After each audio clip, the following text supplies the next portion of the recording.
En retournant ainsi auprès de l'Éternel Jésus, laissait-il les hommes seuls sur la terre? Non.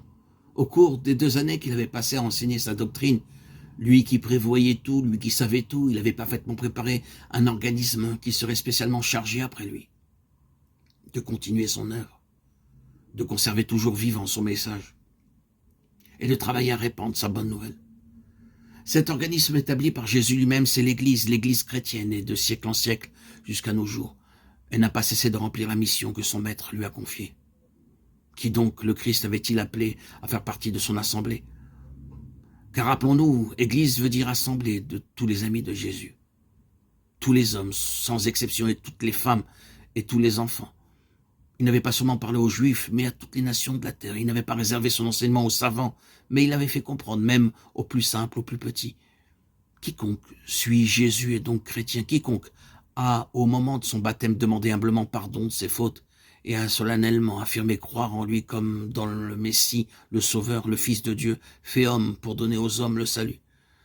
C'est pour tous ces fidèles, ces amis que Jésus avait parlé, pour tous ceux qui, jusqu'à la fin des temps, écouteraient sa parole et suivraient ses préceptes. Souvenez-vous de ce qu'il avait dit sur la colline des Béatitudes ou au cours de ses multiples entretiens avec ses disciples, ou encore dans ses paraboles. Ce sont là les principes de l'Église chrétienne. Elle n'en a pas d'autres, et chacun de ses membres doit s'appliquer à les mettre en pratique du mieux qu'il peut, ce qui n'est pas toujours très facile, car les hommes sont les hommes, et vous savez qu'ils ont bien des défauts. Pour les aider à se mieux conduire, les pauvres hommes, Jésus avait fait encore davantage. Il leur avait donné des sacrements, c'est-à-dire des moyens surnaturels de participer à son exemple, à sa vie divine. De tout, le plus beau, le plus important, c'était bien sûr l'Eucharistie, qu'il avait instituée la veille de sa mort. Vous en souvenez? Ce pain de vie, qui, sans cesse consacré et multiplié par l'Église selon ses ordres, permet à tout chrétien d'avoir en soi la force divine même qui était dans le Christ. Enfin, à cette assemblée, à cette Église, Jésus avait donné une véritable organisation,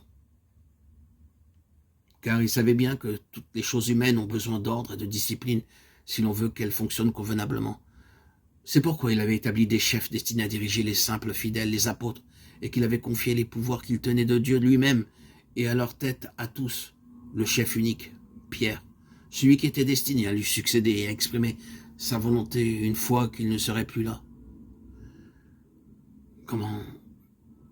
Comme tout cela avait été bien prévu, divinement organisé. Et qu'avait-il dit encore, le Maître, comme une suprême promesse à ceux qui allaient constituer son Église? Je serai avec vous jusqu'à la fin du monde. Invisible, mais sans cesse présent. Il est là. Le Christ, au sein de son Église. Du haut du ciel, il la dirige. Il la protège. Il n'a pas cessé, depuis qu'il est retourné à son Père, de la considérer avec un amour sans fin.